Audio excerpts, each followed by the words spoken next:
sabe la trágica.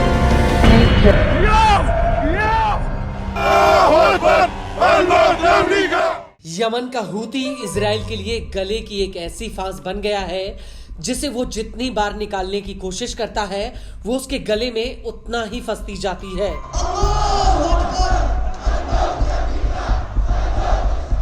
दरअसल Israel ने Yemen के भीतर हूतियों के ठिकानों पर कई हवाई हमले किए।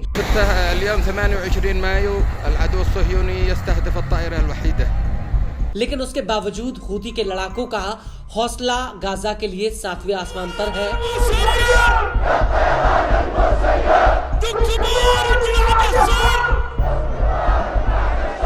और हूती के लड़ाके एक के बाद एक इजराइल को मिसाइल और ड्रोन हमलों से दहला रहे हैं।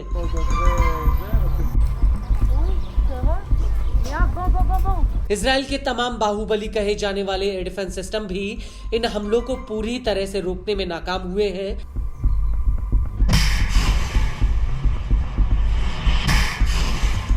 नतीजा ये निकला कि तेल अवीव में हवाई हमलों के सायरन बजते ही जनता के बीच भगदड़ जैसे हालात हो जाते हैं और अब इसी कड़ी में हूतियों ने एक बार फिर से इजराइल के ऊपर एक बहुत बड़ा हमला किया है। इस हमले को लेकर हूती का कहना है कि उसने इजराइल के ऊपर 3 ड्रोन अटैक किए हैं। हूती का कहना है कि उसके ये हमले एकदम सटीक और सफल रहे हैं और इस हमले को लेकर यमन के मीडिया ने हूती के हवाले से कहा है कि इजराइल पर 3 ड्रोन अटैक किए गए हैं। पहला हमला तेल अवीव पर 2 ड्रोन से किया गया जबकि दूसरा हमला कब्जे वाले एश्कलोन पर किया गया। यहाँ पर भी 2 ड्रोन फायर किए गए। इसके अलावा तीसरा हमला नेगेव में एक सैन्य ठिकाने पर किया गया। हूती के मुताबिक उसके ये तीनों हमले एकदम सटीक और सफल रहे हैं। वहीं दूसरी तरफ इस हमले को लेकर इजरायली सेना का कहना है कि उसने यमन से दागे गए एक ड्रोन को टारगेट पर पहुंचने से पहले ही मार गिराया है।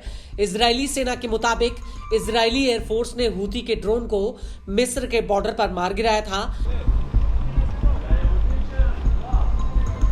हालांकि इस हमले को लेकर इजराइल के कई इलाकों में हवाई हमलों के सायरन बजने लगे थे, लेकिन आईडीएफ ने पहले अपने बयान में सायरन नहीं बजने की बात कही थी।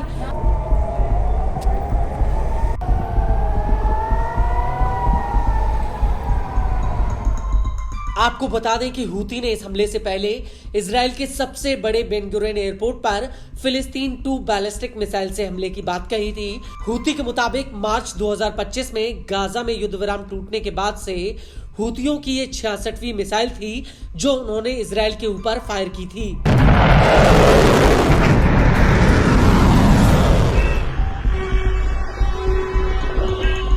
हालांकि इस मिसाइल को लेकर आईडीएफ ने दावा किया था कि उसने इस मिसाइल को टारगेट पर पहुंचने से पहले ही इंटरसेप्ट कर लिया था।